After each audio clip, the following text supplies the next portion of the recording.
Good afternoon, everybody. Uneducated Economist here. So I was doing some reading up on de-dollarization. I was collecting some articles talking about places like Argentina and Egypt who are now getting out of using the dollar to do trade with China and now moving into Yuan.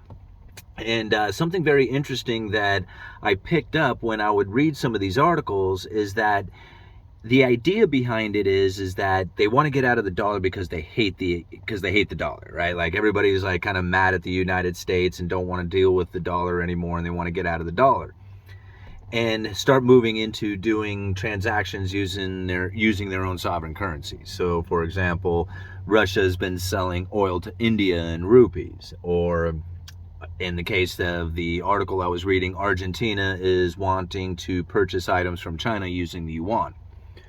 And so I got to thinking about this a little bit, and I'm like, what is it that's really taking place when you have two currencies at play, and one of them's getting used, and the other one is being pushed back? Okay? Now, when you first think about this, you're thinking, okay, well, this means like the dollar is on its way out, and the yuan is on its way in. I mean, at least this is kind of the idea that you would get from this, especially when you hear so much of it taking place out there, especially when you got like Russia and China and, Saudi Arabia and all these other places talking about doing deals outside of the dollar. This is kind of the idea that you get, is that they don't want the dollar. They don't want to deal with the dollar. They want out of it. Okay. So I got to thinking about Gresham's Law. Okay. Now, Gresham's Law says that good money will drive out bad. Okay. Now, if you think about this for just a second, if you are going to do a business deal with another person, just two people, right? Just going to do a business deal. And you have two different currencies that are at play. Okay? The person who is going to receive the currency can say, I don't want that. I don't want that currency at all. Okay. Now, this is Gresham's Law, saying that good currency will drive out bad, because people will only want the good currency and they will refuse to accept the bad. Okay. Now, that's usually how most people end up looking at it. But I kind of stepped back and I thought about it for just a second. And it was just like, well, what if you're the person who's trying to unload a currency? All right. You're like, here, I'm trying to buy things. I want to use this particular currency. Even though you have two of them, you're choosing to use one of them. Why would you choose to use that one and hold on to the other? It's because you're giving up the bad currency as opposed to the good one, which you would want to hold on to. You see how that's kind of happens there with the Gresham's Law? See, people look at it from the receiving end of it, like I'm going to refuse to accept this currency or that currency. But not too many people look at it on the giving end of it, like which currency would I rather give up, right? So look at the articles that I leave down in the description. I mean, talking about Argentina. And in that article, they're saying, hey, we are trying to hold on to our dollar reserves. And instead of using dollars to make purchases, we're choosing to use yuan. See, think about that. That's Argentina trying to hold on to their dollars and giving up the yuan. Now, think about this again. If you are the world reserve currency, okay, you have a couple of things that you need to provide to the world. One of them is a safe and liquid asset. Now, if you think about gold being the world reserve currency, and two nations are going to do a deal, and they're going to use gold to facilitate the trade. Right? So, this nation's going to sell oil and the other nation's going to purchase it in gold. Now, gold comes with a cost.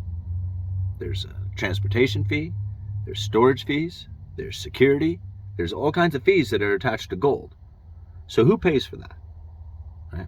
Is it the person who is giving up the gold, or is it the person who's receiving the gold that has to pay that price? See, this is really where the gold standard starts to have complications. Because if a nation is more of an exporter than they are an importer, what they are going to do is export their commodity or their service or their product, whatever they got, and they're going to import the gold. If they continue on with this, they're going to import lots and lots more gold than they export when they make purchases. Does that kind of make sense? Like if you export more than you import, then you export goods and you bring in gold. Well, what eventually happens from this is that the people who have first access to that gold, they get to increase their standard of living. And the people at the end of the line, they suffer the most. This is Cantillon effect. So the gold standard within itself means that if the nation is prosperous, right, they're going to import the gold. The people who have first access to it will be able to elevate their standard of living. The people at the end of the line will suffer the most, eventually losing the ability to have the standard of living that they once enjoyed, and they will be forced to leave. If this continues, ever-increasing amounts of foreign production come in, and the manufacturing base will have to leave, eventually leaving the only people there are the people who have first access to the gold, and then a huge gap between the rich and the poor. Eventually, when the gold turns off, everybody falls into poverty. So now here in the United States, as we were a manufacturing powerhouse, we would export all kinds of quality goods for everybody around the globe, and they would send us their gold. And it worked out pretty well up until the 30s, when they realized that they had imported way too much gold. And there was going to be issues taking place around the world. So they severed the possession of gold. They didn't sever the gold standard. They just took the gold out of circulation and said, okay, well, we're going to hold on to this, the government, the banking system. We're going to hold on to this gold. And we're going to start issuing out currency, this paper currency. But we promise we won't print too much. By the 70s, they realized they had printed too much. And nations around the world who had the ability to cash their dollars in for gold started to do it. And Nixon says, no, we're going to run out of gold if this happens, right? Because we've acquired all the gold from all our manufacturing that we have done. So we're going to hold on to the gold, and we're going to sever this, the gold standard. And what we're going to start doing is issuing out US Treasuries in place of gold. So now when two nations want to do a deal, instead of using gold, which comes with a storage fee and a securities fee and transportation fees, now they can hold on to a US Treasury, which doesn't have any cost. In fact, it carries an interest rate with it. So not only do you get to hold on to money, right, but then you get a little bit of an interest off of it. These US Treasuries can be used as if they are dollars to facilitate world trade. So this is the safe and liquid asset that China would need to come up with in order to dominate the world with the world reserve currency. Then, on top of it, how do you provide the world with the dollars, with the yuan? See, China would have to become an importing nation as opposed to a manufacturing exporting nation. See, if they import goods, they could export yuan. Now, if they don't export yuan, how is it that these nations are going to get a hold of the yuan in order to facilitate the trade? They have to buy the yuan on the open market. As they buy the yuan, that strengthens the yuan. As the yuan strengthens, China's exports diminish. This is not a good deal for China. So China needs to figure out a way that they can not only have a safe and liquid asset like the US Treasury, but then also be able to figure out a way to export their yuan out to the world. Right?